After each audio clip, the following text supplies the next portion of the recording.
তো জ্ঞান আমাদের অভিজ্ঞতার ঝুলিকে আরো ভারী করেছে। আমি আশা করছি এই অভিজ্ঞতা আমাদের বিপুল সম্ভাবনায় যুবক গোষ্ঠীকে উপযুক্ত প্রশিক্ষণ প্রদানের মাধ্যমে আত্মকর্মসংস্থানে নিয়োজিত করতে সক্ষম হব বলে দৃঢ়ভাবে আমি বিশ্বাস করি। স্যার, আপনার মাধ্যমে এই কোর্সের আয়োজনকারীদের ধন্যবাদ ও কৃতজ্ঞতা জানাই।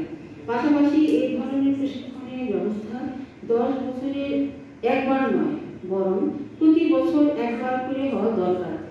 স্যার, এই জন্য প্রয়োজন অর্থ প্রতিষ্ঠানে একটি অত্যাধুনিক ল্যাব স্থাপন করা দরকার।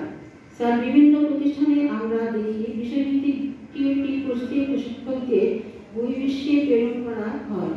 আমরাও নিজেদের দক্ষতা ও সক্ষমতা বৃদ্ধির জন্য এই ধরনের কোর্সে অংশগ্রহণ করতে আগ্রহ প্রকাশ করি। কারণ প্রতিযোগিতায় টিকে থাকতে হলে বহির্বিশ্বের টেকনোলজির পাশাপাশি টেকনিকও আমাদের জানতে হবে। স্যার, বিনীতভাবে ছোট একটি আবেদন জানিয়ে কথা শেষ করব। 27 বছর যাবৎ আমরা একই পদে কর্মরত আছি। আমরা এখন জোরদার দাবি করে জানাচ্ছি স্যার আমাদের প্রশিক্ষক পোশাক পদে পদোন্নতি করার জন্য। স্যার, তাই আমার এই একটি ব্যাপারে আপনার সবের দৃষ্টি ও সহযোগিতা কামনা করছি। ধন্যবাদ সবাইকে। আসসালামু আলাইকুম।